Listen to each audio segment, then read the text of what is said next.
Pertama-tama saya ucapkan terima kasih banyak atas dukungan dan support para sahabatku sekalian buat channel ini. Ya, teman-teman, seseorang yang mengayam pendidikan, baik itu di sekolah tinggi teologi ataupun di pondok pesantren, belum tentu itu menjamin kehidupannya, menjamin kehidupan keagamannya untuk tetap berpegang teguh dalam agamanya. Banyak sekali kita mendengar kesaksian-kesaksian, baik itu para pendeta yang sudah menggembalakan gereja bertahun-tahun, tapi pada akhirnya mereka bisa mualaf. Demikian juga sebaliknya, umat muslim ya, baik itu para ustadz ataupun yang sudah pernah sekolah di pondok pesantren, tetapi ujung-ujungnya mereka menemukan Tuhan Yesus sebagai Tuhan dan juru selamat di dalam kehidupan mereka. Demikian juga di dalam video ini, seorang murtadin menceritakan tentang kisahnya, ya, mantan pacarnya atau suaminya yang dulunya sekolah atau menyayang pendidikan di agama pondok pesantren, tetapi pada akhirnya bisa murtad dan percaya kepada Tuhan Yesus. Nah, inilah yang kemudian menjadi tugas kita, sahabat-sahabat sekalian, untuk terus bersaksi bagi orang percaya, bersaksi bagi Tuhan Yesus, dan memberitakan ajaran firman Tuhan. Firman Tuhan mengajarkan kita, kasihilah sesamamu manusia seperti dirimu sendiri. Jadi kita harus mengasihi tanpa memandang latar belakang siapapun agamanya, sukunya. Kita harus mengasihi semua manusia. Oleh karena itu, teman-teman, saya akan mengajak kita semua untuk sama-sama menyimak seorang kesaksian dalam video berikut ini. Shalom, Bapak Ibu Saudara yang dikasih Tuhan. Shalom. Ya, terima kasih sekali sebelumnya kepada Pak Franky yang sudah memberikan kesempatan kepada saya untuk saya menyaksikan kebaikan Tuhan yang sudah Tuhan berikan dalam hidup saya di sepanjang kehidupan saya. Perkenalkan, nama saya Evi. Saya tinggal di sebuah kota kecil di Jawa Tengah, dan saya Kristen dari lahir. Bahkan orang tua saya adalah seorang pendeta. Jadi orang tua saya menggembalakan salah satu gereja di desa. Jadi saya tinggal di lereng Gunung Merbabu, kami tinggal di pedesaan, dan puji Tuhan, Tuhan percayakan sebuah gereja untuk orang tua saya menggembalakan di sana. Kesaksian saya ini termotivasi dengan ayat yang sudah disampaikan oleh Bapak Franky tadi, yaitu di dalam Kisah Para Rasul 1 ayat yang ke-8, yang demikian firman Tuhan, tetapi kamu akan menerima kuasa kalau Roh Kudus turun ke atas kamu, dan kamu akan menjadi saksiku di Yerusalem dan di seluruh Yudea dan Samaria dan sampai ke ujung bumi. Sebelum saya masuk ke dalam kesaksian saya, mengapa saya terberkati dengan ayat ini? Kita semua tahu, Bapak Ibu Saudara, saat-saat ini viral dengan yang namanya murtadin, yang mereka dari keyakinan seberang, entah apa itu keyakinan mereka, dengan berbagai macam keyakinan mereka masuk di keyakinan yang sekarang menerima Tuhan Yesus sebagai Tuhan dan Juru Selamat. Tetapi ternyata untuk menjadi saksi Tuhan itu bukan cuma tugasnya seorang murtadin, tetapi tugas kita sebagai anak-anak Tuhan, tugas kita sebagai orang-orang percaya, dan saya yakin tugas itu pun juga untuk saya. Jadi saya saat ini rindu menyampaikan kesaksian saya melalui pengalaman hidup saya bersama dengan Tuhan. Itu yang menjadi motivasi saya. Dan kesaksian saya diawali dari latar belakang saya yang Kristen sejak lahir. Bahkan tadi sudah saya sampaikan bahwa orang tua saya adalah seorang gembala sidang. Tetapi yang ingin saya sampaikan di sini, sekalipun saya Kristen dari lahir, bahkan orang tua saya pun seorang gembala sidang, seorang pendeta. Tapi jujur Bapak Ibu Saudara, hidup saya jauh dari perkenanan Tuhan. Bahkan hidup saya tidak bisa menjadi berkat bagi jemaat Tuhan ataupun bagi orang lain. Sebagai seorang anak gembala sidang, saya pelayanan, ya, saya terjun dalam pelayanan. Saya sampai saat ini pun pelayanan di bidang praise and worship dan musik gereja. Tetapi yang saya lakukan ternyata yang pertama hanya sebatas rutinitas saja. Dan yang kedua, sebagai wujud bentuk tanggung jawab saya bahwa saya ini seorang anak gembala sidang. Tetapi hati saya jauh dari Tuhan. Bahkan jujur Bapak Ibu Saudara, saya tidak pernah yang namanya berdoa secara pribadi. Saya buka Alkitab ya kalau pas di gereja. Bahkan hidup saya itu benar-benar bisa saya katakan memalukan. Habis pulang dari gereja, saya berkumpul dengan teman-teman saya, sibuk dengan kehidupan saya yang masih berkecimpung di hal-hal duniawi. Saat Bapak Ibu saya memberikan nasihat, ya mungkin saya mendengarkan, tapi tidak pernah yang namanya masuk ke hati saya. Saat itu berlangsung cukup lama di dalam kehidupan saya. Dan dalam pikiran saya, bagaimana mungkin saya itu dapat uang? Bagaimana mungkin saya mencukupi kebutuhan saya kalau saya tidak bekerja? Tetapi apa yang saya rasakan, Bapak Ibu? Saya selalu sibuk menghabiskan waktu saya dengan pekerjaan saya. Saya tidak pernah punya waktu untuk Tuhan. Saya tidak pernah punya hubungan yang intim dengan Tuhan. Ya akhirnya apa yang saya lakukan sia-sia. Saya bekerja, walaupun pekerjaan saya mungkin dengan UMR di tempat saya, itu hasilnya juga tidak seberapa, tapi setidaknya saya dapat penghasilan. Dan saya berpikir, kalau saya nggak kerja, ya nggak dapat uang. Kalau cuman ke gereja, ibadah, duduk manis di gereja, bagaimana saya dapatkan uang? Dan begitu saya terima gaji, ya begitu Bapak Ibu. Saya gunakan untuk saya bersenang-senang dengan teman-teman saya. Saya pulang, larut malam, menghabiskan waktu bersama mereka. Sampai akhirnya, mungkin itu cara Tuhan. Ketika saya dikasih nasihat orang tua, saya nggak mendengarkan. Saya tetap sibuk dengan hidup saya sendiri. Satu ketika, Tuhan izinkan bapak saya mengalami sakit, harus dibawa ke rumah sakit, dan saat itu dirawat selama 10 hari. Bapak saya mengalami sakit stroke ringan. Saat di rumah sakit itulah, bapak saya sudah mulai kesulitan untuk berbicara. Kemudian mulai kesulitan menggerakkan tangannya. Dan pandangannya sudah mulai tidak fokus. Di situ saya merasa bersalah. Dan hati saya tergugah ketika saya waktu itu masuk ke ruang bapak saya dirawat. Di situ saya melihat ibu saya menangis. Ibu saya berdoa, saya dengar doanya. Ibu saya katakan, Tuhan, tolong jangan ambil suamiku sekarang. Aku belum siap kalau engkau ambil suamiku sekarang. Kalau engkau panggil suamiku sekarang. Dan ibu saya tidak henti-hentinya menangis saat itu. Ketika saya membuka pintu, saya tidak bisa berkata apa-apa ketika saya melihat ibu saya menangis dan berdoa di hadapan Tuhan. Di situ ada rasa bersalah dalam hati saya. Dan saat itu saya memutuskan bahwa saya harus berubah.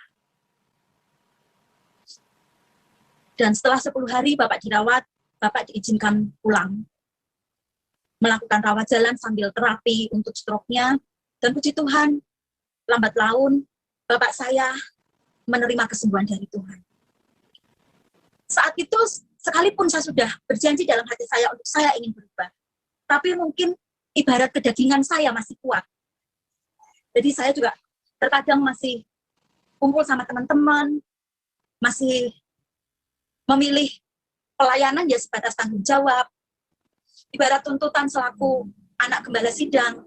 Dan jujur, saya tidak dapatkan berkat apapun di situ. Sampai akhirnya kejadian yang kedua itu terjadi. Waktu bapak saya dan tim pelayanan, kebetulan di situ saya juga terlibat dalam pelayanan bersama adik saya.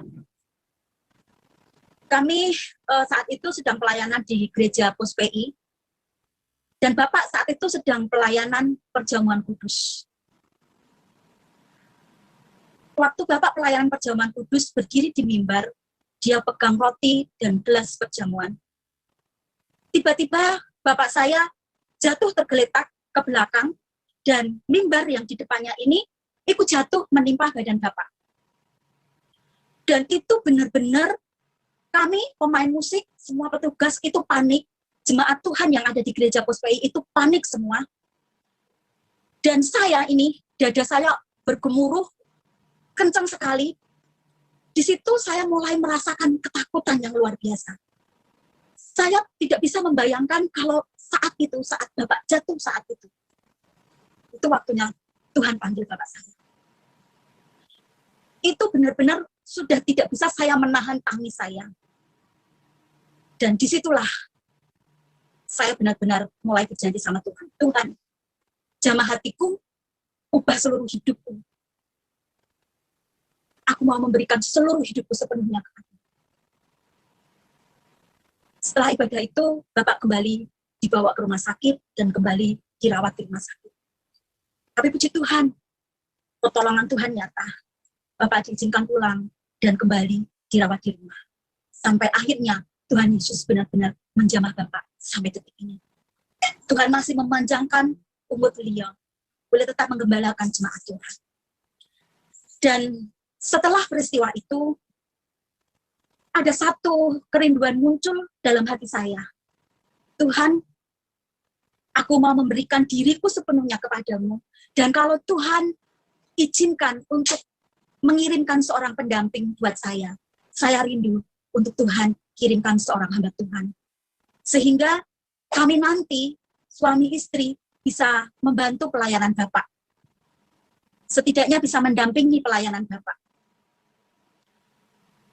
Itu satu kerinduan yang terus ada di dalam hati saya sejak peristiwa itu. Dan saya mulai meninggalkan kebiasaan-kebiasaan lama saya. Kebiasaan-kebiasaan saya dengan teman-teman saya. Kebiasaan-kebiasaan yang hidup saya masih melekat dengan kehidupan duniawi. Sampai akhirnya satu ketika, saya berkenalan dengan Aldi Putra yang saat ini menjadi suami saya. Kami berkenalan di sebuah grup Kristen di Facebook. Awalnya saya hanya komen di salah satu postingannya, dan saya pun hanya menguatkan secara rohani. Tiba-tiba dia langsung kirim messenger ke saya, ngajak kenalan, ya saya tanggapi seperti biasa, seperti teman-teman Facebook biasa. Tapi nggak tahu kenapa, hari demi hari, Aldi Putra tuh selalu semakin intens untuk berkomunikasi, sampai akhirnya kami memutuskan untuk melanjutkan komunikasi kami lewat WhatsApp, biar lebih memudahkan komunikasi. Disitulah awal mula, bisa saya katakan, ketertarikan saya. Saat Aldi Putra menceritakan bahwa dirinya adalah seorang murtadin yang justru dijamah Tuhan saat dia berada di pondok pesantren. Ini yang membuat saya tertarik dengan rasa penasaran saya. Kok bisa Tuhan menjamah seseorang justru di tempat yang tidak seharusnya, ibaratnya di pondok pesantren.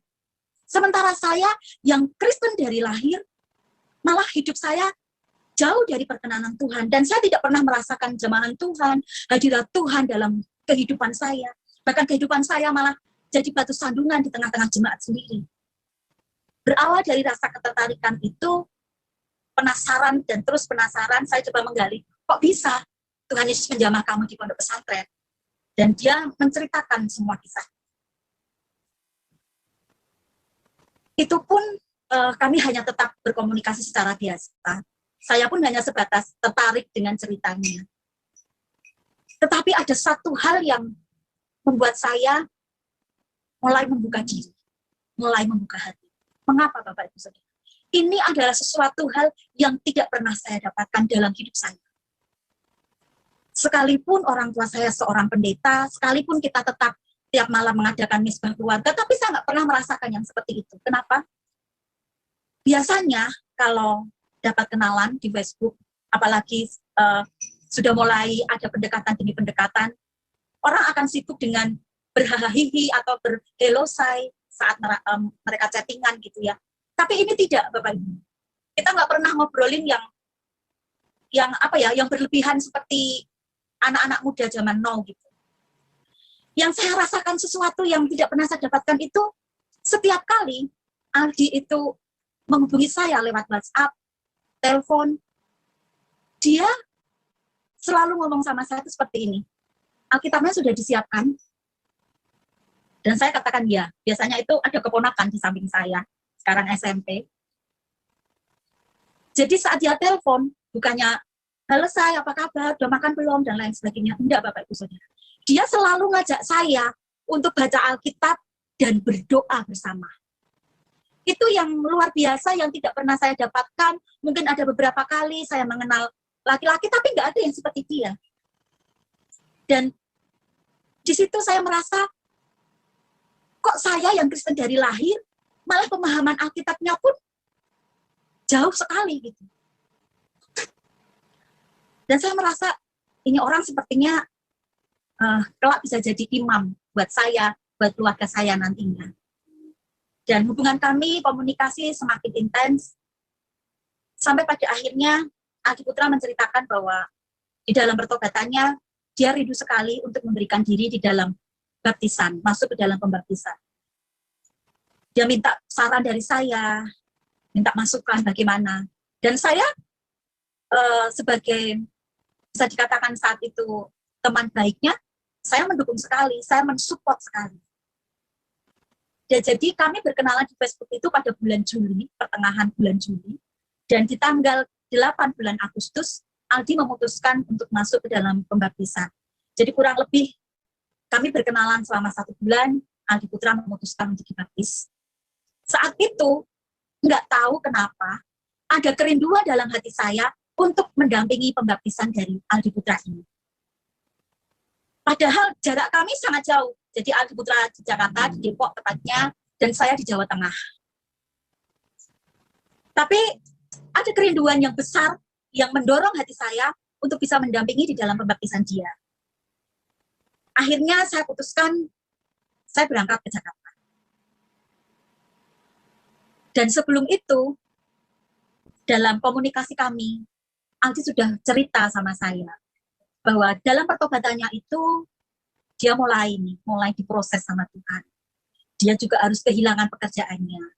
Bahkan dia sudah ditolak oleh keluarganya. Dia mendapat ancaman dari orang tuanya. Jadi saya mengenal Aldi Putra ini, posisi dia sebagai pengangguran, tidak punya pekerjaan sama sekali. Tapi nggak tahu kenapa kok saya nggak melihat itu. Saya tetap melangkahkan kaki ke Jakarta. Dan jujur Bapak Ibu Saudara, untuk saya melangkahkan kaki ke Jakarta, uang saya 1 bulan gaji itu habis. Karena memang posisi Aldi Putra ini pengangguran, dia nggak punya pegang uang sama sekali. Jadi saat kita makan di sana, saat kita untuk transport ke sana ke sini, ke tempat baptisan dan lain sebagainya, tetap saya yang ngongkosin. Ibaratnya dia laki-laki nggak modal sama sekali. Sampai pada akhirnya pembaptisan itu berjalan, dan setelah pembaptisan, ancaman dari keluarga ini, terutama dari orang tuanya, semakin gencar. Di situ kami berdua coba ngobrolin baik-baik langkah apa yang harus diambil, karena dia tidak berani pulang ke rumah. Dan singkat cerita dari pembicaraan kami, Aldi memutuskan untuk ikut saya pulang ke daerah saya. Padahal Bapak Ibu Saudara, uang di dompet saya tinggal cukup untuk ongkos saya. Untuk ongkos Aldi Putra saja tidak cukup. Terus gimana kita bisa pulang berdua? Bukan tempat yang dekat, tempat yang sangat jauh. Sampai akhirnya kita memutuskan untuk pinjam uang ke Bapak Elias. Jadi Bapak Elias ini adalah penginjilnya Aldi dulu. Beliau orang yang sangat rendah hati, orang yang sangat mengasihi, orang yang sangat penuh kasih, tanpa melihat latar belakang, tanpa melihat apapun. Beliau ini, Bapak Elias, suami istri, sangat luar biasa kasihnya, dan sampai detik ini pun menjadi teladan bagi kami berdua. Setelah kami ke rumah Bapak Elias, kami utarakan maksud kami untuk kami pinjam uang sebagai ongkos Aldi Putra. Kami akhirnya berangkat untuk pulang ke daerah saya. Tapi tanpa saya berpikir, bagaimana nanti tanggapan keluarga saya, bagaimana nanti tanggapan dari masyarakat tempat tinggal saya. Karena jujur, Bapak Ibu, saya ini benar-benar tinggal di daerah pedesaan. Biasa kalau orang pedesaan itu, masih suka ngurusi urusannya orang lain. Dan saat kami tiba di rumah, awalnya diterima dengan baik Bapak Ibu. Ternyata keputusan kami untuk Aldi ikut saya pulang ke daerah saya itu secara manusianya mungkin bisa dikatakan ini keputusan yang salah. Jadi tante saya ini punya tempat kos, hanya 3 kamar memang. Nah, di Putra saat itu saya tinggal di salah satu kamar kos karena kebetulan ada salah satu kamar yang kosong. Karena dia tidak bawa uang sama sekali, bahkan tidak punya pekerjaan.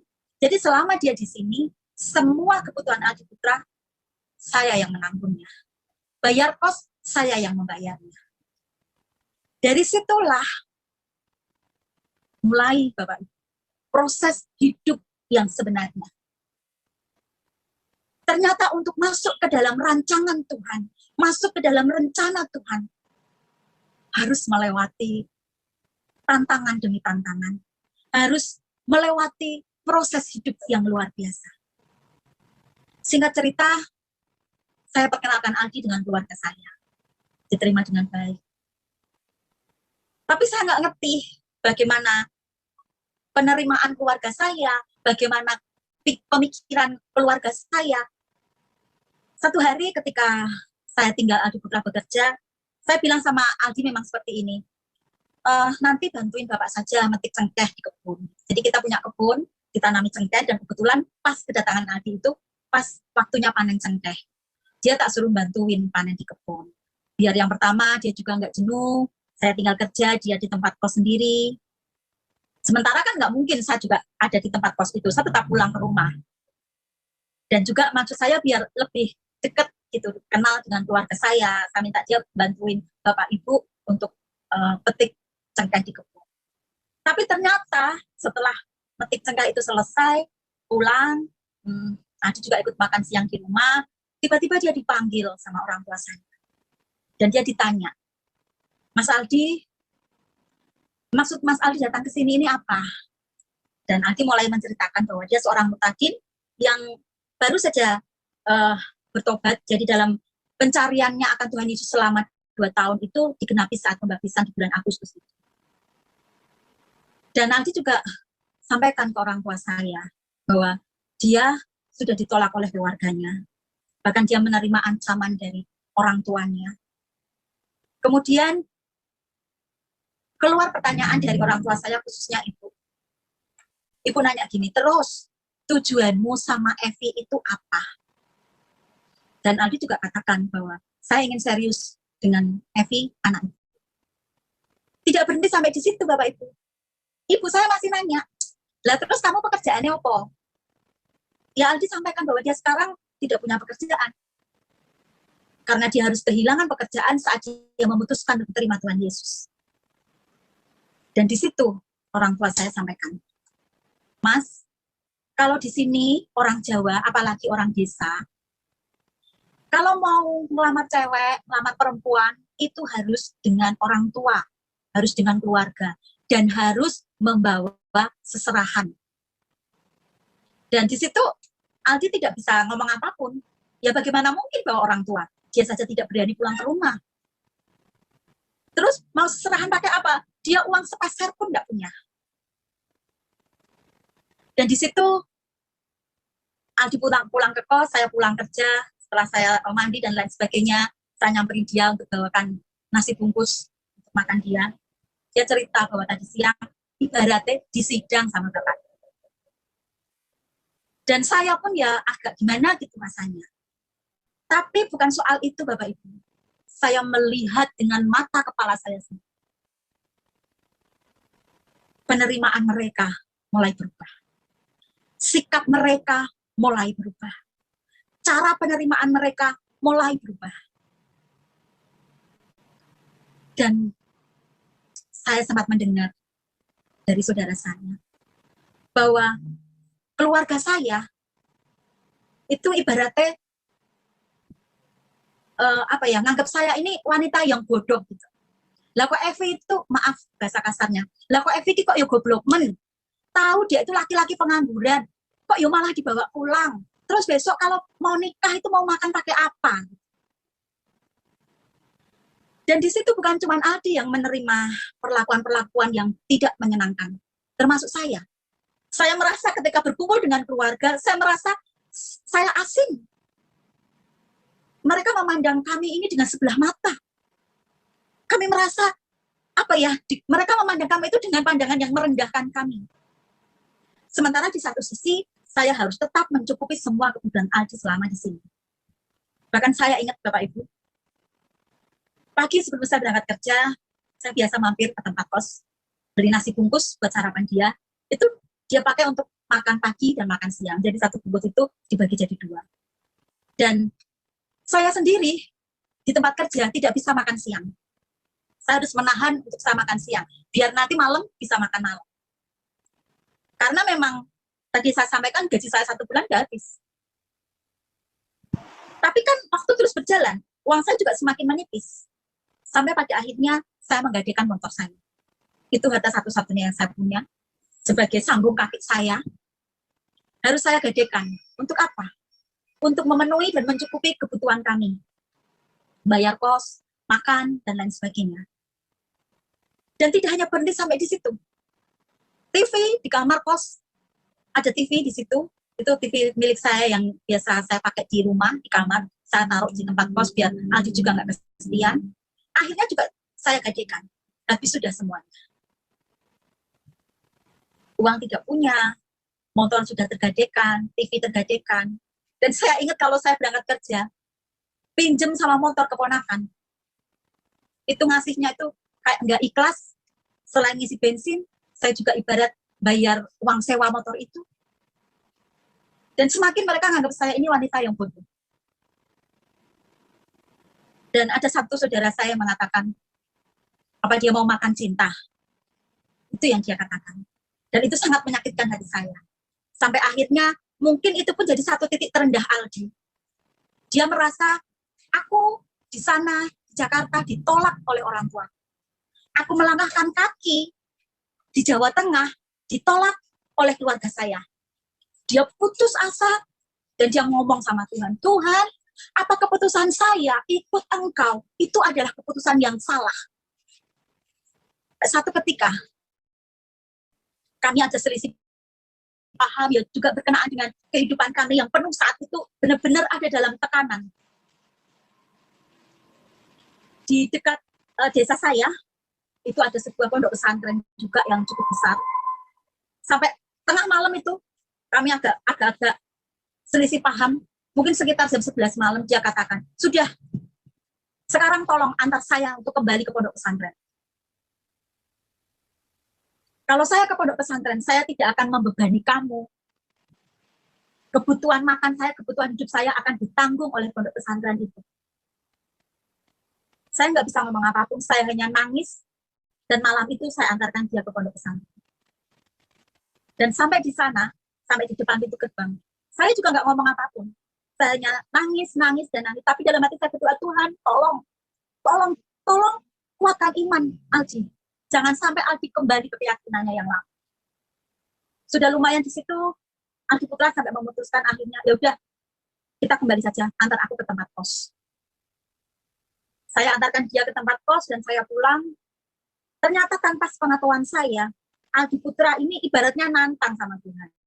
Tuhan, kalau memang keputusanku ikut Engkau, ini bukanlah keputusan yang salah. Tolong, beri aku tanda, kasih satu mujizat buat aku. Agar aku yakin bahwa keputusanku mengikut Engkau adalah keputusan yang tepat dan benar. Dan apa yang terjadi Bapak Ibu? Paginya, bukan mujizat yang diterima oleh Aldi, tapi didapati saya sakit. Jadi, saya ini punya hipertensi, dan karena hipertensi saya, ada sedikit gangguan juga di jantung saya. Saat itu kambuh. Saya putuskan untuk saya tidak berangkat kerja, saya periksa ke dokter BPJS, ditemani, saya minta diantar oleh Aldi, dan ternyata inilah cara Tuhan menyatakan mujizatnya yang pertama. Waktu saya ke dokter itu, saya bertemu dengan teman lama saya. Jadi dia teman lama waktu saya bekerja di tempat sebelumnya saya bekerja itu. karena sudah lama kami tidak bertemu, bahkan saya pun juga sudah tidak punya nomor kontaknya. Kami saling berpelukan, kami saling berbagi cerita. Saya kenalkan dia dengan Aldi Putra. Dan setelah cukup lama kami saling berbagi cerita, saya pamit. Dan disitulah teman saya ini memberkati saya. Dan tepat seperti yang kami butuhkan. Tidak lebih dan juga tidak kurang. Itulah cara Tuhan menyatakan diri. Dan mulai saat itu, Aldi memutuskan untuk, Tuhan terima kasih, ternyata keputusanku ikut Engkau, benar-benar keputusan yang tepat. Begitu luar biasanya Tuhan saat itu menunjukkan mujizatnya. Satu ketika, saat Aldi Putra ngomong sama orang tua saya, bahwa berat itu, meminang saya secara pribadi. Tetap orang tua saya katakan, saya nggak bisa terima kalau kamu nggak bawa orang tuamu, paling tidak wali. Kita berdua bingung nih, mau minta tolong siapa. Tetapi sekali lagi, Pak Ilyas adalah orang yang sangat luar biasa. Bahkan sampai detik ini pun, kalau ada masalah yang kami berdua tidak bisa menyelesaikan, kami selalu telepon ke Pak Ilyas. Dan beliau dengan sabarnya membimbing dan mengarahkan kami berdua. Dan beliau katakan, Mas Aldi, saya siap untuk ke Jawa Tengah menjadi walinya Mas Aldi. Dan benar Bapak Ibu Saudara, cara kerja Tuhan tidak pernah bisa terpikirkan oleh akal. Aldi meminang saya tanpa ada uang sepeser pun. Tapi setelah itu, Aldi ngajak saya setiap malam sekalipun masih di tempat terpisah. Untuk ngajak tetap berdoa, bersekutu bersama, dan belajar firman Tuhan, memperdalam firman Tuhan. Sekalipun saat itu tidak ada yang membimbing kami. Kami hanya belajar sebisa kami. Tetapi setiap malam itu selalu kami lakukan. Dan kami selalu katakan, Tuhan, kalau memang Engkau menghendaki untuk kami bersatu, maka Engkau yang akan memudahkan segalanya. Dan Engkau yang akan mencukupkan segalanya akan kebutuhan yang harus kami butuhkan saat. Dan itu sekali lagi sesuatu hal yang luar biasa. Saya selalu dibawa ke dalam persekutuan dengan Tuhan. Saya selalu dibawa masuk ke dalam pemahaman rohani yang lebih dalam lagi. Terlebih-lebih, saya selalu dibawa untuk setiap hari makan makanan rohani, yaitu firman Tuhan. Dan disitulah saya merasa, terima kasih Tuhan, Engkau mengirimkan seorang murtadin yang memang Bapak Ibu Saudara, saya lihat ya seorang murtadin itu mereka memiliki semangat yang luar biasa di dalam Tuhan. Semangatnya yang menyala-nyala. Bahkan mungkin tidak hanya Aldi Putra, banyak sekali murtadin-murtadin di luar sana yang mereka juga ditolak oleh keluarga, dikeluarkan dari garis keturunan dan lain sebagainya. Ini membuat jadi motivasi tersendiri buat saya. Saya sebagai orang yang Kristen dari lahir seharusnya memiliki semangat yang lebih dari seorang murtadin itu sendiri. Sampai pada akhirnya satu hari Pak Ilyas telepon sama Aldi Putra waktu sama tempat kerja, Mas Aldi, mau enggak untuk menyampaikan kesaksian di salah satu channel? Waktu itu Aldi awam sekali, itu kesaksian itu apa ya? Kesaksian itu, dia nggak ngerti kesaksian itu apa gitu. Tapi sama Pak Ilyas dibimbing, begini nanti Mas Aldi caranya. Kemudian tiba-tiba sore itu dari Pak Yusuf Manupulu menghubungi Aldi Putra untuk meminta kesaksiannya. Dan itulah cara Tuhan yang luar biasa. Bagaimana Tuhan memulihkan hidup kami. Dan Tuhan yang memberi, Tuhan yang mencukupkan untuk Aldi ini meminang saya. Pak Ilyas jauh-jauh dari Jakarta bersama Ibu datang ke tempat saya menjadi wali suami saya untuk meminang saya. Tapi ternyata tidak berhenti sampai di situ Bapak Ibu Saudara. Tuhan kirimkan seorang hamba Tuhan dari Semarang. Beliau bernama Ibu Lia. Hal yang tidak pernah saya pikirkan, saya waktu acara Aldi meminang itu diberi seserahan dan lain sebagainya. Ibu Ria ini datang dari Semarang, bawa segala macam perlengkapan untuk seserahan. Dan saat beliau sampai, beliau katakan, Mas Aldi, besok kalau menikah mau pakai baju apa? Jujur Bapak Ibu Saudara, kita berdua ini sudah beli baju batik. Batiknya juga batik yang harganya mahal. 150 satu pasang. Tapi Buya ini katakan, loh, iya toh, wong kalian itu mau menikah kok pakai baju batik? Enggak boleh, Mbak Evi, coba cari rias pengantin di tempat sini kan Mbak Evi lebih tahu. Nanti biar ibu yang tahu. Itu sesuatu hal yang sangat luar biasa yang Tuhan kerjakan. Sampai pada akhirnya di bulan Oktober kami melangsungkan pernikahan. Dan semua itu karena berkat dan pertolongan Tuhan. Ada Bapak Ibu Elias yang begitu mengasihi kami. Ada juga Ibu Ria yang selalu mengasihi kami sampai saat ini. Luar biasa pertolongan Tuhan yang diberikan dalam hidup kami. Tapi ternyata proses Tuhan tidak berhenti sampai di situ, Bapak Ibu Saudara. Setelah kami menikah, waktu itu sedang gencar-gencarnya pandemi, kontrak kerja saya habis. Dan karena masa pandemi ini, dari pihak perusahaan harus mengadakan pengurangan tenaga kerja.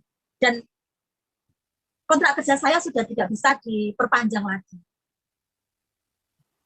Dalam hati saya, ya Tuhan, apalagi ini cobaan apalagi yang Engkau beri. Jadi setelah menikah kami berdua malah benar-benar pengangguran. Tidak punya pekerjaan sama sekali. Kita berdua ngomong sama Tuhan, apa sih yang Tuhan mau? Gitu. Sampai akhirnya satu kali kami berdua memberanikan diri untuk pulang ke Depok dengan berbagai rasa ketakutan yang ada untuk bisa ngambil ijazah-ijazahnya Aldi untuk cari kerja gitu maksudnya. Tapi Bapak Ibu Saudara, ternyata cari kerja sampai detik ini pun, masukkan lamaran ke sana ke sini, ternyata tidak ada yang nyantol satupun. Namun ini yang luar biasanya. Saya sebagai seorang wanita, apalagi dulu biasa kerja, pegang uang sendiri. Sekarang dua-duanya nggak kerja, rasa khawatir, rasa takut, rasa cemas, itu pasti ada. Tapi Adi Putra selalu menguatkan saya. Selidiki hatimu. Jangan sampai ada rasa khawatir sedikit pun. Karena kalau kamu masih ada rasa khawatir, Tuhan tidak akan memberkati kita. Tanamkan dalam hatimu, jangan khawatir, jangan khawatir, dan jangan khawatir. Itu selalu Aldi katakan kepada saya. Itu sebabnya Bapak Ibu Saudara. Proses Tuhan yang luar biasa yang kami rasakan. Apalagi tidak hanya sampai di situ. Proses Tuhan yang sangat berat, kami juga harus mendapatkan fitnah. Yang katanya Kristen apa? Indomie dan lain sebagainya. Saya sebagai seorang wanita, sebagai istri, saya tuh nangis. Gitu. Kok yuk ada yang ngomong seperti itu? Lah kalau Adi Putra memutuskan terima Tuhan Yesus itu karena cuan, siapa saya? Di luar sana mungkin masih ada perempuan yang lebih dari saya. Lebih materinya, maaf kata mungkin dari fisiknya. Lah kenapa kok malah mau sama wong desa seperti saya? Dan penghasilannya juga pas-pasan. Terus di sini awalnya juga ditolak oleh keluarga saya. Tapi itu fitnah-fitnahan itu membuat kami semakin kuat. Membuat kami semakin kokoh. Membuat kami ini semakin menunjukkan bahwa tuduhan-tuduhan seperti itu bukanlah tuduhan yang benar. Sampai akhirnya satu ketika di tengah-tengah mencari pekerjaan yang sangat sulit, lah kok suami saya ini ngomong sama saya, Mah, kalau dulu aku di pondok pesantren, itu aku mendalami kitabku. Bahkan, kalaupun aku diminta dakwah, aku siap. Aku juga kepengen di keyakinanku sekarang, aku lebih bisa mendalami firman Tuhan. Kok aku kepengen banget sekolah Alkitab.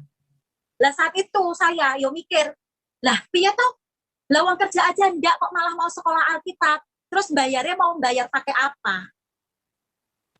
Tapi yang dirasakan suami saya, kerinduan itu kuat sekali di dalam hatinya. Sampai pada akhirnya suami saya sampaikan kerinduannya ini kepada orang tua saya, dan ini ditangkap oleh orang tua saya. Mengapa? Karena memang saya ini 5 bersaudara, tapi di antara kelima-limanya ini tidak ada yang terpanggil untuk bisa meneruskan pelayanan Bapak. Jadi ini ditangkap sama Bapak saya, dan Bapak saya mendukung, meresponi akan panggilan ini. Tapi saat kami sampaikan, Lah terus nanti gimana Pak untuk biayanya? Bapak saya hanya katakan, kalau itu benar-benar panggilan Tuhan, tugas kamu hanya meresponi panggilan Tuhan. Soal biaya, itu bukan urusan kamu. Itu urusan Tuhan. Lana itu bagian Tuhan. Jangan kamu pikirkan. Kalau kamu mikir apa yang menjadi bagian Tuhan, kamu pusing sendiri. Itu yang Bapak saya sampaikan. Dan itu yang memotivasi kami sampai saat ini. Satu ketika, saya ingat waktu itu hari Kamis, tapi saya lupa tanggal-tanggal berapa itu. Suami saya ini pergi ke STT sama Bapak. Cari informasi tentang STT itu. Siang sekitar jam 12, jam 1-an lah. Mereka sampai di rumah kembali dan saya tanyakan, gimana Jo? Hasilnya seperti apa tadi waktu ke STT? Suami saya cerita dan sampaikan, prosedurnya seperti ini. Dan terus biayanya berapa? Biayanya sekian. Lah buat saya itu apa ya? Shock gitu ibaratnya ya. Kaget gitu. Lah terus gimana? Terus piye ini? Tapi sekali lagi waktu itu Bapak masih di tempat kami kos itu, katakan sekali lagi itu jadi bagian Tuhan. Bagianmu meresponi panggilan Tuhan dan miliki iman yang benar kepada Tuhan. Bapak ngajak kami berdoa dan beliau pulang. Tapi apa yang terjadi Bapak Ibu Saudara? Sekitar 2 atau 3 jam setelah itu, tiba-tiba ada WhatsApp masuk dan beliau katakan, maaf, apa ini benar nomornya Mas Aldi? Ya. Dan suami saya katakan, iya, saya Aldi. Maaf, ini dengan siapa? Gitu. Beliau hanya chat ya, berupa pesan gitu. Dan beliau katakan, Mas Aldi tidak perlu tahu siapa saya. Beliau hanya katakan seperti ini, mengirim pesan seperti ini, Mas Aldi sekarang tinggal di mana? Dan kegiatannya apa? Ya, Aldi kita balas, saya sekarang di Jawa Tengah, saya hanya membantu pelayanan Bapak, mendampingi pelayanan Bapak. Gitu. Terus kerinduannya apa Mas Aldi? Aldi sampaikan bahwa dia rindu untuk masuk sekolah Alkitab. Dan luar biasanya, bisa saya katakan hamba Tuhan ini katakan, Mas Aldi, saya akan mendukung kerinduan Mas Aldi untuk sekolah Alkitab. Saya akan membantu dalam pembiayaan. Dan itu hal yang luar biasa. Saya sama suami tidak bisa ngomong apapun, selain kita berdua nangis di hadapan Tuhan. Tuhan, apa ini jalanmu? Kita berdua cari kerjaan sana ke sini susah, tapi saat mau masuk ke STT, kok Tuhan langsung buka jalan. Dan akhirnya, singkat cerita, suami saya masuk ke STT. Dan puji Tuhan, saat ini sudah masuk di semester yang kedua. Jadi sudah masuk di tahun pertama di STT ini. Dan disinilah saya melihat sesuatu hal yang luar biasa yang Tuhan kerjakan. Sekalipun saya tahu itu menyakitkan buat Aldi, tapi proses Tuhan, apa ya, bisa dikatakan sekolah pembentukan di STT ini luar biasa. Kalau suami saya pulang, itu dia selalu cerita pengalaman di STT apa yang didapat di sana itu selalu disaringkan ke saya. Jadi apa yang dia dapat di STT, dia transferkan ke saya. Dan itulah yang membuka pikiran saya. Wow. Saat benar-benar ikut Tuhan Yesus, memutuskan untuk benar-benar ikut Tuhan Yesus. Tuhan Yesus luar biasa. Ibarat, apa ya, kok saya malah mendapat bimbingan dari seorang mantan anak pesantren. Dan di sini saya mengerti, saya semakin memahami maksud dan rencana Tuhan. Saat Aldi datang ke tempat ini, mendapatkan penolakan dari orang tua saya, dari keluarga saya, bukan karena orang tua saya memandang materi atau uang dari Aldi Putra, tetapi ini cara Tuhan membentuk karakter kami berdua untuk memiliki karakter yang rendah hati. Dan ternyata tidak berhenti sampai di situ. Apa setelah masuk STT, apa yang didapat Aldi ditransferkan ke saya. Saya semakin dibimbing, saya semakin diarahkan untuk menjadi murid Kristus yang sejati. Untuk bisa menjalankan amanat agung. Yaitu Tuhan katakan, jadi saksiku. Dan aku mau menjadi saksi Tuhan di kehidupan saya. Bapak Ibu Saudara, belum lama ini kami berdua diizinkan seakan-akan berjalan di padang gurun. Sampai satu ketika karena kami juga tergabung dalam grup doa Miracle ya, yang dipimpin oleh Ibu Ruth. Kami sharingkan dengan Ibu Ruth di situ. Sekitar 1 jam lebih lah kami sharing dengan Ibu Ruth. Ibu Ruth menguatkan kami, mendoakan kami, dan luar biasanya. Tuhan itu memang ajaib. Tuhan tetap memelihara kami. Apalagi saat ini, Tuhan bawa kami berdua masuk ke dalam pelayanan. Ini apa ya? Saya merasa kerinduan hati yang dijawab sama Tuhan. Dulu saya minta sama Tuhan, Tuhan kasih saya seorang hamba Tuhan, biar bisa bantu pelayanan Bapak. Dalam hati saya katakan, lah piye kok Tuhan malah kirim seorang murtadin? Aku tuh minta hamba Tuhan, malah seorang murtadin. Tapi luar biasanya, saya bisa menangkap rencana Tuhan. Evi, saya nggak mau kasih kamu instan nih, tak kasih hamba Tuhan. Aku nggak mau kasih kamu instan. Aku mau kamu juga ikut diproses. Dan inilah proses yang Tuhan beri buat saya. Tuhan tidak secara langsung kasih seorang hamba Tuhan. Tuhan kirimkan seorang murtadin. Dari seorang murtadin inilah saya semakin dibawa untuk masuk ke dalam pengenalan yang benar pada Tuhan. Dan sekarang, satu sukacita saat kami berdua bisa melayani Tuhan bersama-sama. Satu sukacita setelah selesai pelayanan, kita sharingkan pelayanan kita berpikir bagaimana untuk membawa pelayanan semakin maju. Itulah luar biasanya Tuhan. Dan sekalipun kehidupan kami, secara dunianya kita tidak punya penghasilan. Tetapi kami berdua selalu yakin, bahkan suami saya selalu katakan kepada saya, selalu tekankan kepada saya, kita memang tidak punya pekerjaan secara dunia, tetapi kita bekerja di PT Kerajaan Allah.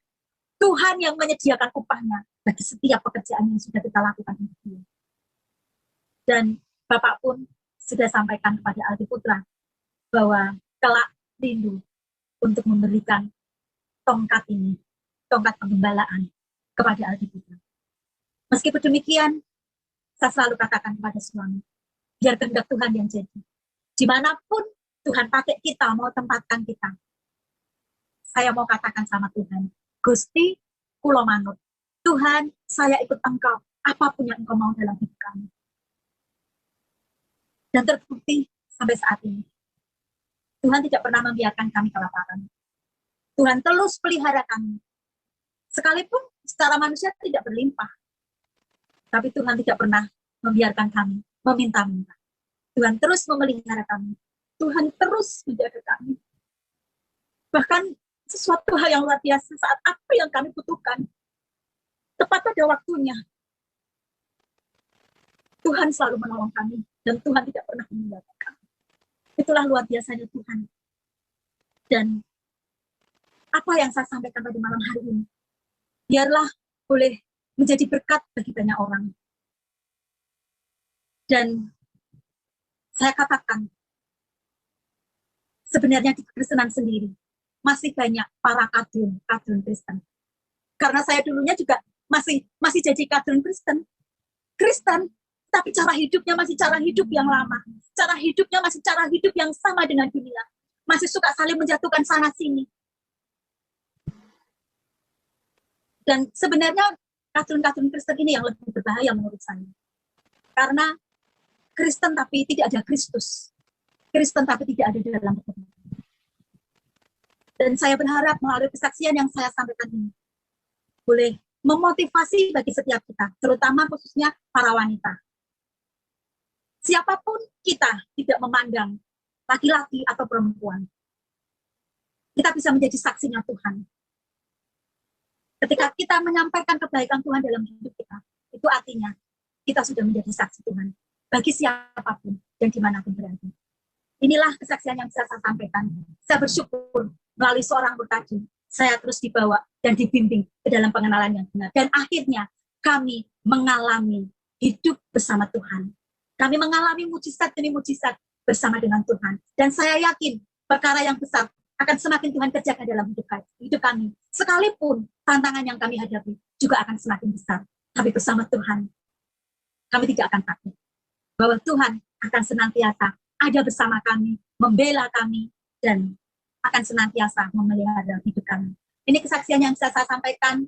Terima kasih kepada Bapak Frankie. Sekali lagi telah memberikan kesempatan kepada saya. Waktu dan tempat saya serahkan kepada Bapak Frankie.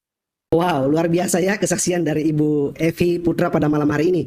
Kita jadi penasaran ya, siapa sosok suami atau Pak Aldi Putra ini? Kebetulan saya sudah minta fotonya, dan sebenarnya jika sahabat-sahabat Miracle sudah pernah menonton kesaksian dari Pak Aldi Putra tahun lalu di Miracle TV, bisa menonton kesaksiannya ya. Dan saya akan membagikan, mungkin teman-teman belum ada yang tahu ya, dengan Pak Aldi Putra yang sekarang ini adalah suami dari Ibu Evi. Nah, inilah sosok Aldi Putra, luar biasa membimbing Ibu Evi ya, yang sudah awalnya mengenal Kristus, mengenal Yesus, tetapi kalau tidak mengenal secara pribadi, benar-benar bertumbuh di dalam Kristus, meskipun sudah Kristen, belum tentu bisa mengalami Tuhan, bisa mengenal Kristus kalau kita tidak benar-benar seturut dengan menjadi karakter Kristus. Jadi pentingnya untuk pertumbuhan, untuk kita belajar dengan demikian apa yang menjadi perbuatan kita, tentunya itu akan menunjukkan refleksi dari kasih Kristus. Jadi ini adalah Bapak Aldi Putra ya, suami dari Ibu Evi Putra. Dan ini adalah foto ibunda dari Pak Aldi dan atau ibu mertua dari Ibu Evi. Luar biasa ya kebersamaan yang patut diteladani. Karena adanya kasih Yesus yang mempersatukan. Wow, luar biasa. Kita berikan dulu kemuliaan buat Tuhan Yesus. Dahsyat kesaksiannya, syarat dengan didikan, syarat dengan... Saya suka kesaksian dari Ibu Evi pada malam hari ini. Karena kesaksian ini banyak memberikan kita edukasi, bukan sekedar kesaksian, tetapi pengalaman hidup yang benar-benar merefleksikan kasih Kristus. Bagaimana Ibu Evi yang sudah duluan mengenal Yesus, tetapi tidak bertumbuh dan tidak benar-benar menjadi seperti pengikut Yesus. Justru orang yang baru bertobat mengenal. Tetapi kenapa hal ini bisa terjadi? Karena tidak ada hal yang mustahil di dalam nama Tuhan Yesus. Ketika kita dibimbing oleh Tuhan sendiri, oleh Yesus sendiri, siapapun itu pasti bisa kagum dengan cara Tuhan. Kita bisa berubah. Karakter kita bisa diubahkan. Meskipun kita seorang yang sudah mengenal Yesus sebelumnya, meskipun kita seorang pelayan, meskipun kita seorang hamba Tuhan, tidak menjamin kekristenan kita. Kalau kita tidak bertumbuh, tidak mengenal kasih Kristus dengan baik, tidak menjamin untuk keselamatan kita. Tetapi orang yang benar-benar percaya, benar-benar melakukan apa yang menjadi kehendak firman Tuhan, itulah yang mengalami Tuhan. Dan tentu mereka yang bisa menjadi ahli-ahli waris dalam kerajaan sorga. Oleh sebab itu, kita selalu tidak mempromosikan agama. Yang kita promosikan adalah juru selamat, Tuhan Yesus. Mengenal pribadi Dia, pribadi Tuhan yang benar. Saya rindu membagikan satu firman Tuhan ya. Satu firman Tuhan seperti kata Paulus ya, kepada di Filipi 3 ayat 10. Kita baca bersama ya sebentar. Oke. Yang ku kehendaki ialah mengenal Dia dan kuasa kebangkitannya dan persekutuan dalam penderitaannya, di mana aku menjadi serupa dengan Dia dalam kematiannya, supaya aku akhirnya beroleh kebangkitan dari antara orang mati. Wow, luar biasa ya. Jadi ini kita harus benar-benar mengenal kasih Kristus. Bukan berarti ketika kita mengenali Tuhan Yesus dan tidak ada pergumulan, tidak ada hidupnya aman-aman saja ya.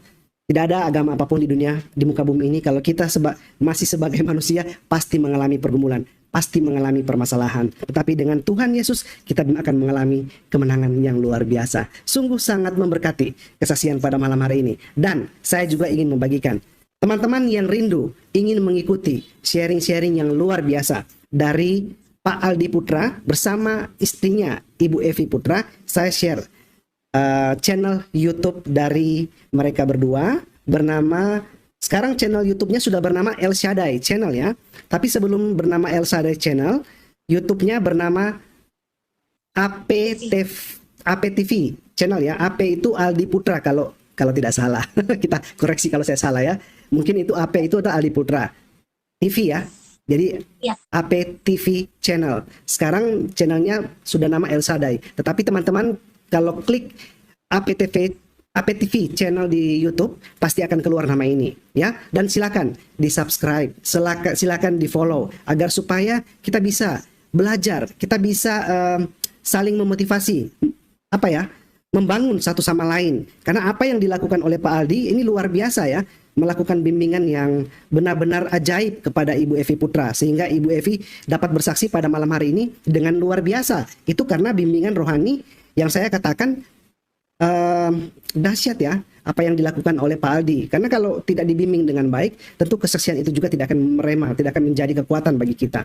Tetapi karena dibimbing dengan baik, apalagi Pak Aldi sudah berada sekarang ya di semester 2 di STT, Sekolah Tinggi Teologi, ini benar-benar akan menjadi berkat yang luar biasa. Jadi sahabat-sahabat Miracle yang belum subscribe channel Aldi Putra atau AP TV Channel, silakan di-subscribe.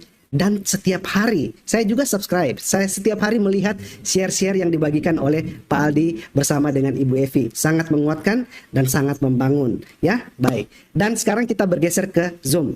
Ke Zoom ada teman-teman kita yang luar biasa sudah hadir pada malam hari ini. Saya lihat ada Ibu Ruth, ada Ibu Ria. Oke, kita ke Ibu Ruth dulu ya. Shalom, selamat malam Ibu Ruth. Wow, langsung hidupkan kamera. Sangat bersemangat ya. Baik. Saya terberkati sekali Ibu Evi, dan saya terkesima dengan bimbingannya Pak Aldi yang luar biasa. Dia bilang, Amin. dan dari Papa juga yang bilang jangan khawatir, kalau Tuhan yang sudah tentukan, Tuhan yang sudah sediakan. Ya, Wah, setuju. hati saya pun langsung, wah keren Tuhan ya. Kalau itu yang Tuhan suruh, Tuhan sediakan. Kalau nggak sediakan berarti nggak Tuhan suruh, berarti disuruh jadi pengusaha atau jadi apa begitu kan? Setelah Jadi berdoa, Ibu Evi mudah-mudahan cari pekerjaan. 3 hari kemudian ya, Bu Ruth ya, setelah berdoa ya. Benar Ibu Evi? Iya, jadi itu kan kalau nggak salah itu hari apa ya? Sebelum lama ini Pak gitu. Hari apa itu waktu saya di gereja, karena kita saat itu sebenarnya lagi dekor gereja untuk pasca ini gitu. Terus yang itu Buru telepon mungkin sekitar jam 12 atau jam 1-an siang gitu. Yeah. Dan kami sharing cukup lama, mungkin sekitar 1 jam atau lebih gitu. Yang Ibu Ruth ini menguatkan saya, apa ya, Amin. memberikan ayat-ayat menguatkan saya gitu. Dan ini jujur Pak, saya mau cerita apa adanya, saya juga udah cerita sama Ibu Ruth. Sampai saat itu saya berpikir untuk masukkan BPKB untuk pinjam ke BPR. Tapi Ibu Ruth katakan, jangan Mbak, jangan. Berharap saja sama Tuhan, pokoknya berharap sama Tuhan. Karena kebetulan saya dengar dari logatnya ini kan Ibu Ruth Jawa Timur ya. Bapak saya kan dari Mojokerto soalnya. Nah terus di situ saya putuskan, udahlah batal, pokoknya batal Jo gitu. Saya panggil suami satu biasanya Jo, batal Jo, wes pokoknya batal, nggak usah ajukan. Padahal Pak Franky dari pengajuan BPKB itu saya sudah dikasih tawaran, Bu, ini saya ajukan 5 juta ya. Nah kan yo iblis yang wes, ya 5 juta. Tapi Ibu Ruth ini dengan setianya, dengan kasihnya menguatkan saya luar biasa. Dan saya katakan batal, wes pokoknya batal. Nggak tahu cara. Amin, puji Tuhan semua karena Amin. Haleluya, akhirnya batal juga ya itu ya. Puji Tuhan. Wow, saya memang ya doa dari peneguhan dari Papa ya yang menguatkan bahwa kalau Tuhan yang sudah tentukan panggil untuk sekolah Alkitab, jadi hanya Tuhan yang sediakan. Betul kan, beberapa hari langsung Tuhan jawab, amazing. Dan Ibu telah ngotot bersusah payah bersama suami mencari pekerjaan, Tuhan gagalkan. Ada rancangan yang indah. Sebetulnya seberapapun manusia berusaha, kalau itu bukan rancangan daripada Tuhan, Tuhan nggak buka jalan. Dan memang sih, nah itu ya, saya mau sedikit share firman Tuhan, yaitu di Yohanes 11, saya nyambung ke firmannya Pak Franky tadi. Pak Franky share firman itu, wah, yang kukehendaki adalah mengenal Dia dengan kuasa kebangkitannya. Ya Tuhan, saya mau itu.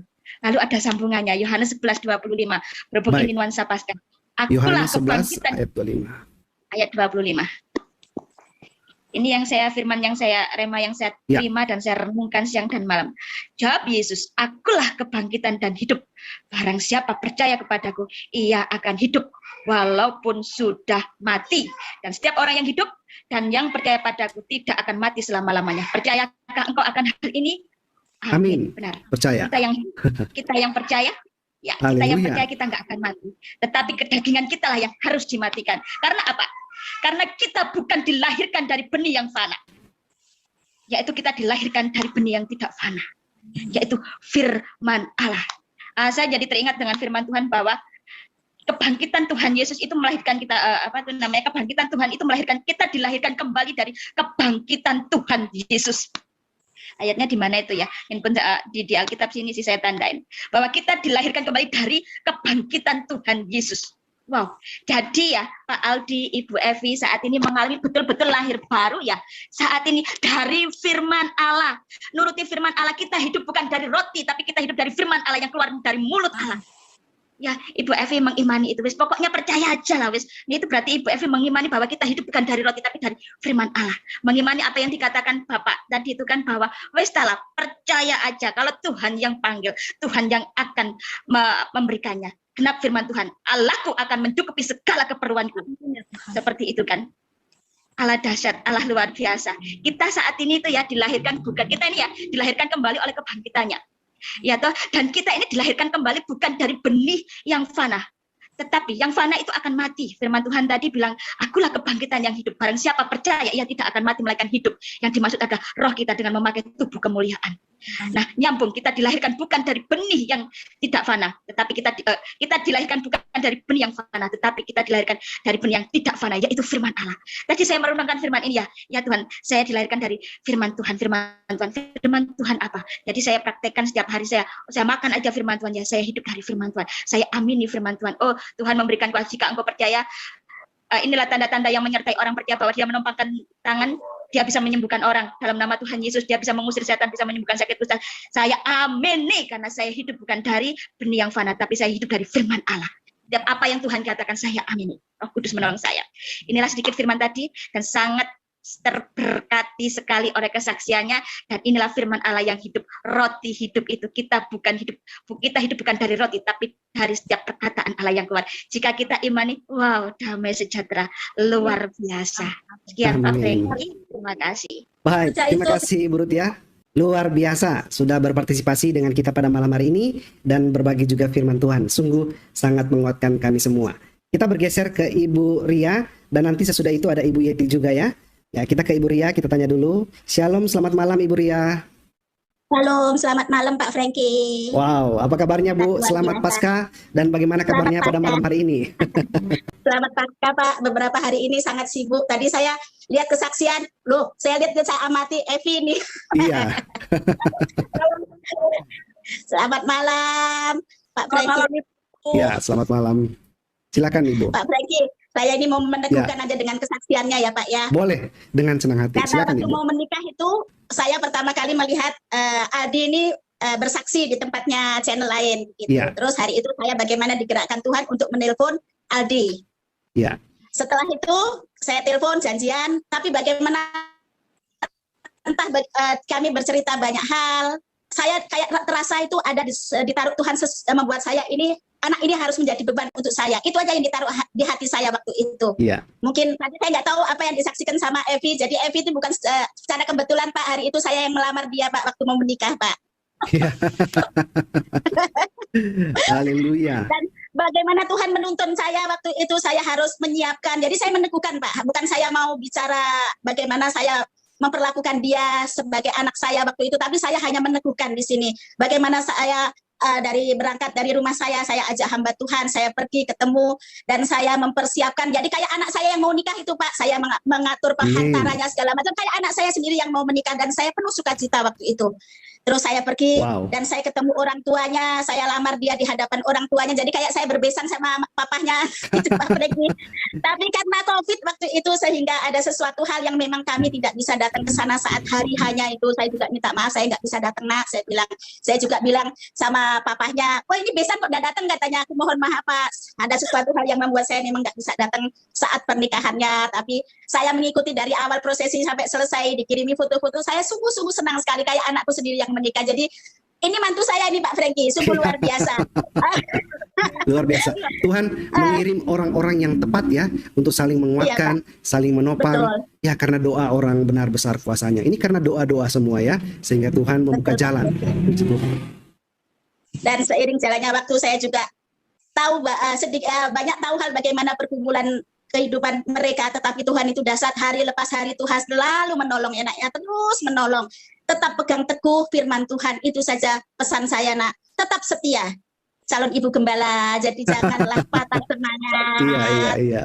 Wow. Estafetnya Papa nanti turunnya kepada kamu Nak. Papa adalah seorang gembala sidang yang memang betul-betul seorang gembala. Percaya, Tuhan akan menyiapkan segala sesuatu untuk kehidupan kalian berdua ya Nak ya. Tuhan sangat hebat. Satu hal saya bagikan firman di dalam Yesaya 1 ayat Yesaya 41 ayat yang ke-10. Istimewa ini firmannya untuk anakku Evi ya Nak ya, pegang teguh. Tolong dibacakan ini. Yesaya 41 ayatnya yang ke-10 ya. Saya betul, share Pak. dulu di screen. Iya, sudah ya, silakan. Ya. Tolong Evi, tolong dibacain Nak. Ya. Yesaya 41 ayat 10. Demikian firman Tuhan. Janganlah takut sebab aku menyertai engkau. Janganlah bimbang sebab aku ini Allahmu. Aku akan meneguhkan, bahkan akan menolong engkau. Aku akan memegang engkau dengan tangan kananku yang membawa kemenangan. Amin. Amin. Tuhan Yesus sungguh dahsyat luar biasa. Segala setiap aspek kehidupanmu sayang.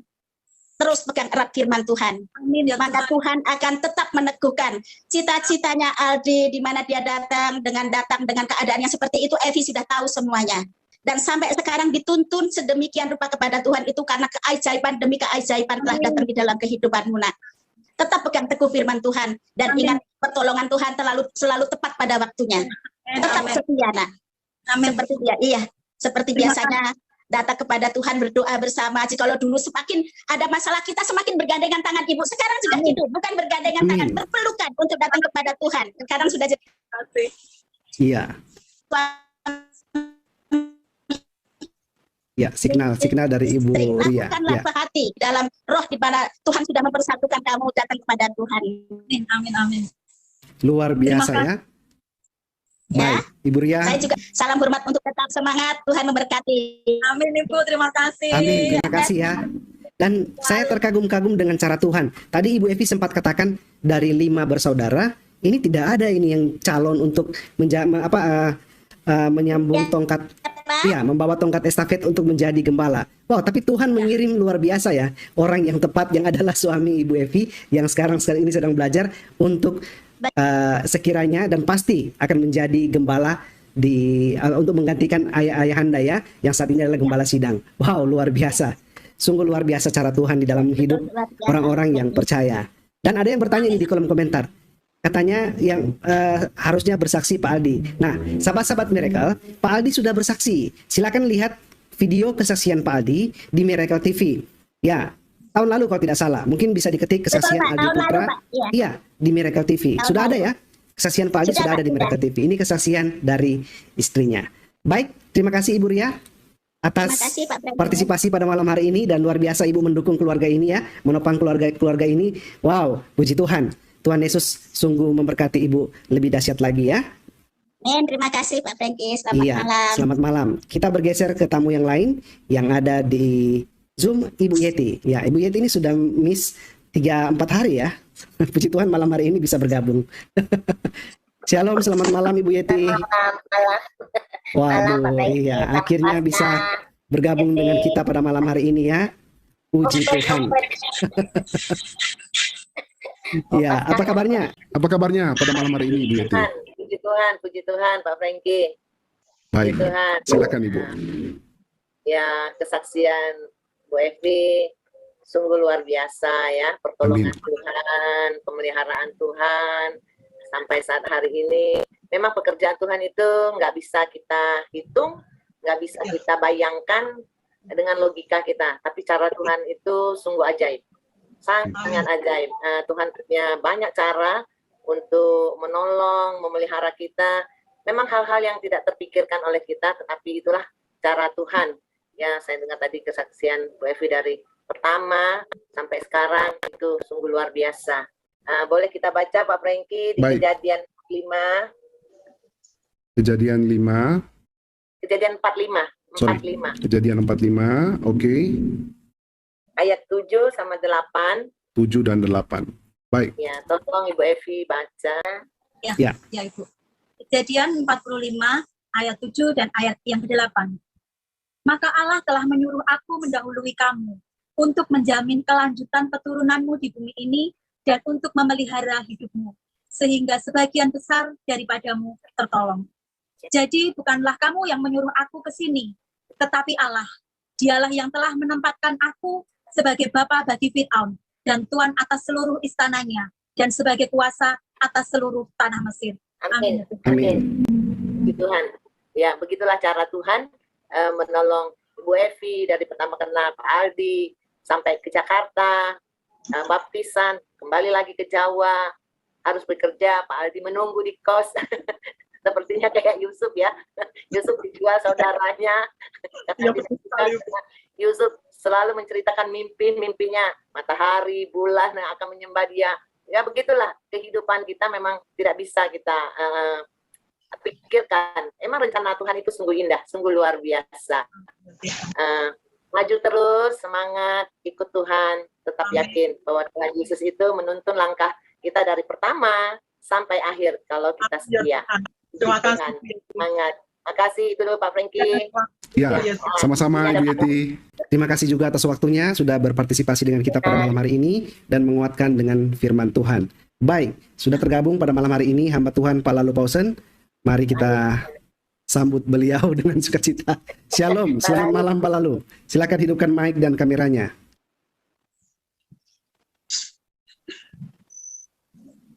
Wow, Tuhan Yesus baik, luar biasa. Amin. Selamat malam Pak Franky. Selamat Shalom, malam. Bu Epi, Shalom. luar biasa sekali. Ya, Selamat malam. ya, benar apa yang disampaikan sama Pak Franky memang. Ya, apa yang Ibu saksikan itu luar biasa sekali. Ya, apalagi tadi ketika Ibu menyebut kadrun Kristen itu, saya sampai geli sendiri mendengar. Ya, memang kadang-kadang kita tidak sadar ya. Ternyata bukan hanya yang sebelah aja saudara kita yang kita sering bilang kadrun ya, tapi ternyata kita juga ada juga kadrun Kristen yang tidak sungguh-sungguh mengenal Tuhan. Ya, saya belajar, saya tidak akan bagikan ayat, tapi saya apa yang Ibu sampaikan tadi itu saya sangat diberkati sekali Ibu. Ya, yang pertama saya belajar bahwa Ibu sangat mengerti bahwa Tuhan membuat segala sesuatu indah pada waktunya.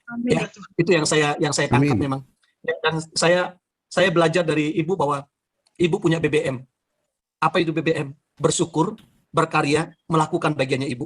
Dan Haleluya. ini yang saya tangkap tadi bahwa jangan pernah ambil bagiannya Tuhan. Ya, kita akan pusing kalau kita ambil bagiannya Tuhan. Ya, Ayo lakukan aja bagian kita. Maka saya percaya Tuhan pasti melakukan bagiannya untuk memberikan yang terbaik buat kehidupan setiap kita. Ya, saya diingatkan di dalam Matius pasal 6 ayat 33. Tetapi carilah dahulu kerajaan Allah dan kebenarannya, maka semuanya akan ditambahkan kepadamu. amin. Bahkan dalam Amos di sana dikatakan, carilah Tuhan, maka kamu akan hidup. Ya, yang paling penting yang harus saudara dan saya kerjakan itu adalah, ayo cari Tuhan. Ya, seperti yang Pak Franky sampaikan tadi itu nggak menjamin, ya, mau anak pendeta, mau anak pendekar, ya, Ya, mau hamba Tuhan. Ya, saya pun sebagai hamba Tuhan, kalau saya tidak semakin dekat, semakin melekat, semakin dalam dengan Tuhan, ya, hidup saya tidak akan pernah memberi dampak. Ya, hidup saya tidak akan pernah memberi pengaruh buat orang lain. Oleh karena itu, ayo kita semakin hari semakin mengenal Tuhan, ya, semakin dalam dengan Tuhan, semakin intim dengan Tuhan. Ya, karena saya percaya bahwa orang tua rohani saya berkata begini, Ibu, ya, tujuan utama kita sebenarnya bukan untuk berbuah. Ya, tujuan utama kita sebenarnya bukan untuk berbuah.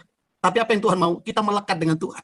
Ya, kita semakin dalam dengan Tuhan. Karena saya percaya bahwa ketika kita melekat dengan Tuhan, kita pasti menghasilkan buah. Karena firman Tuhan berkata, di luar aku kamu tidak bisa berbuat apa-apa. Ya. Ya, dari apa yang Ibu saksikan tadi itu dari kehidupan suami yang ditolak sama keluarga, persis seperti yang saya alami. Ya, saya pernah sampai hari ini banyak keluarga saya juga yang tidak terima dengan kondisi saya sebagai hamba Tuhan, sebagai pendeta. Tapi apa yang saya lakukan? Saya tetap melakukan bagian saya. Makanya tadi BBM itu penting. Ya, berdoa, bersyukur, melakukan bagian kita.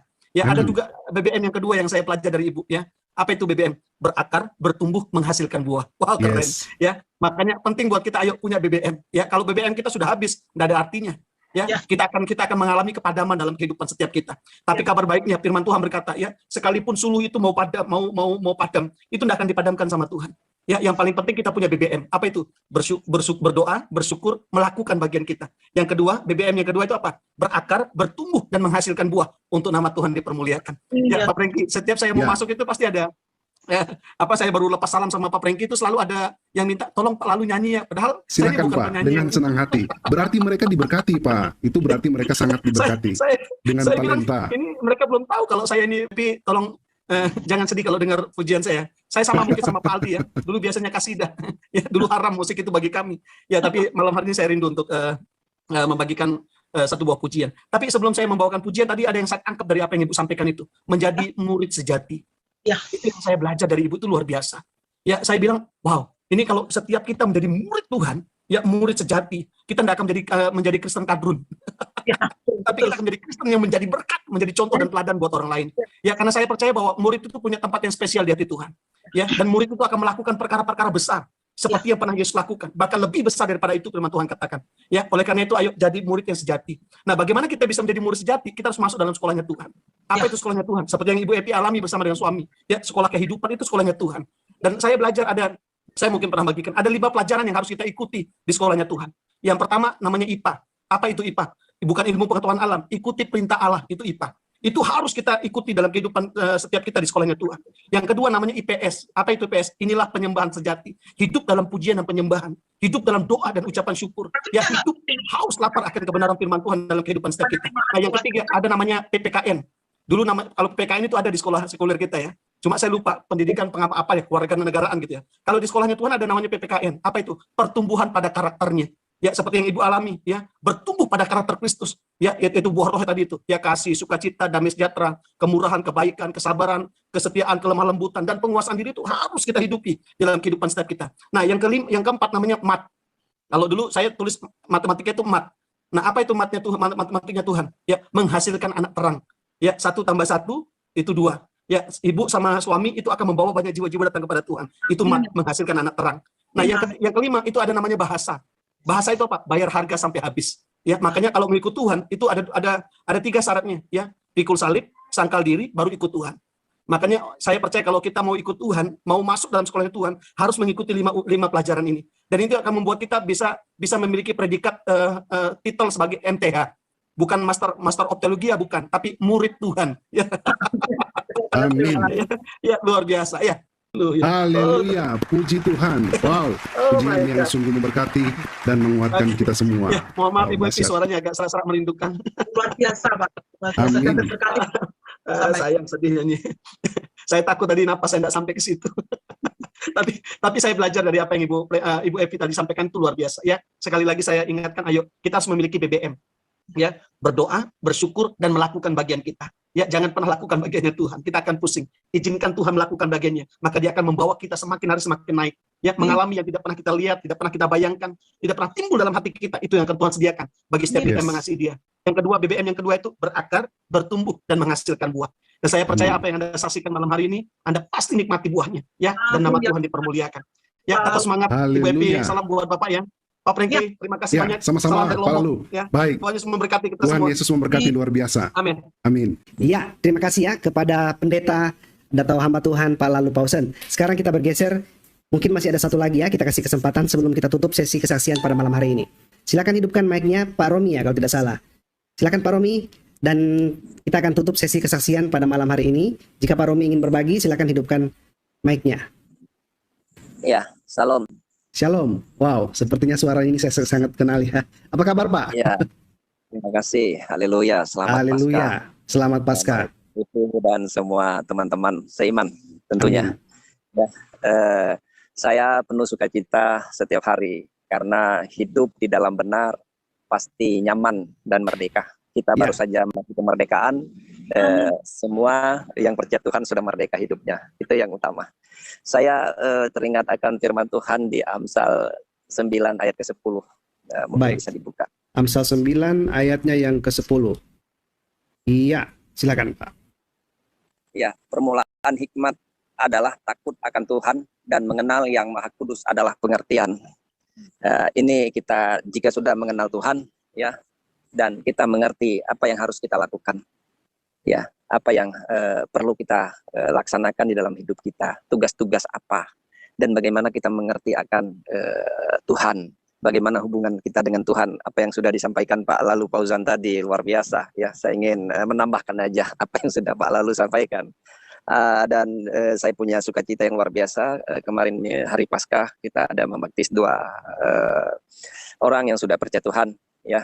Sebelumnya mereka Kristen masuk Islam, dan ketemu kita injilin, kita kasih tahu semua itu anugerah Tuhan sehingga kembali kepada kepangkuan Tuhan lagi.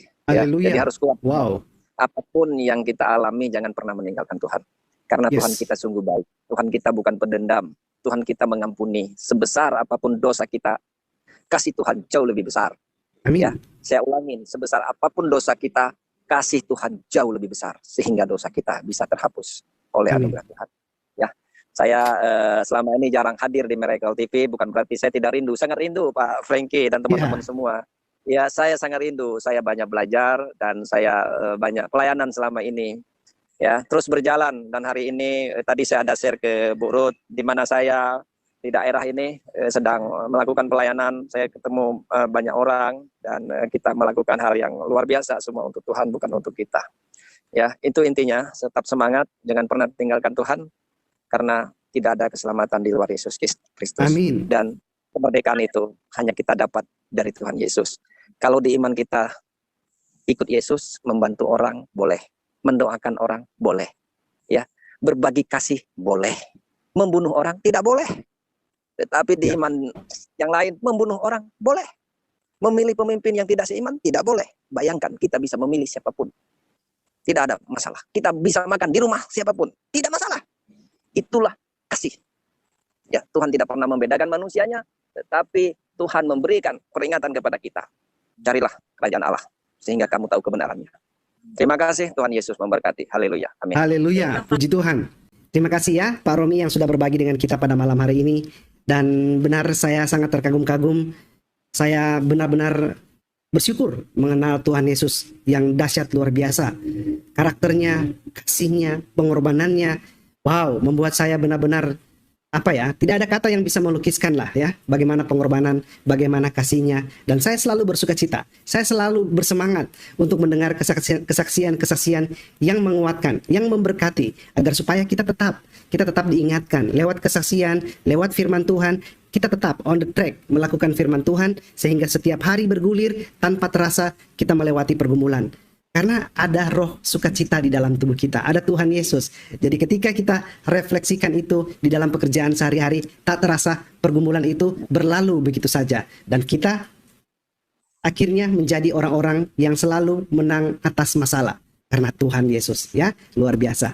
Baik, kita akan menutup sesi kesaksian pada malam hari ini, tetapi kita akan mendengar kesimpulan singkat, atau ada kerinduan apa Ibu Evi ingin sampaikan kepada sahabat-sahabat mereka untuk agar supaya menjadi kekuatan bagi mereka. Singkat saja Ibu Evi sebagai penutup. Silakan. Ya, di sini saya hanya ingin menyampaikan bahwa yang pertama, jadilah saksi Kristus. Jadi jangan takut untuk kita bersaksi, karena itulah tugas yang Tuhan berikan kepada kita, dan itu tugas yang harus kita emban. Yang kedua, tetap berpaut sama Tuhan. Apapun yang terjadi, tetap berpaut sama Tuhan. Dan jangan kita mengandalkan kekuatan manusia kita. Karena saat kita mengandalkan kekuatan manusia kita, maka kita akan jadi orang yang tertutup. Tetapi ketika kita tetap mengandalkan Tuhan dalam kehidupan kita, sekalipun mata manusia berkata, itu tidak mungkin dan aku tidak melihat apa-apa. Tetapi ketika kita mengandalkan Tuhan, Tuhan akan memberkati setiap kita. Itu yang bisa saya sampaikan, Pak. Iya, terima kasih ya teman-teman sudah ikutin videonya dari awal sampai selesai. Sampai dengan titik ini, saya ucapkan terima kasih banyak. Kiranya Tuhan Yesus terus memberkati saudaraku sekalian dimanapun kita berada. Mari terus menjadi berkat bagi banyak orang melalui kesaksian kita, pengajaran firman Tuhan kepada semua orang. Dan pada akhirnya, nama Tuhan dipuji dan dipermuliakan. Terima kasih, Tuhan Yesus.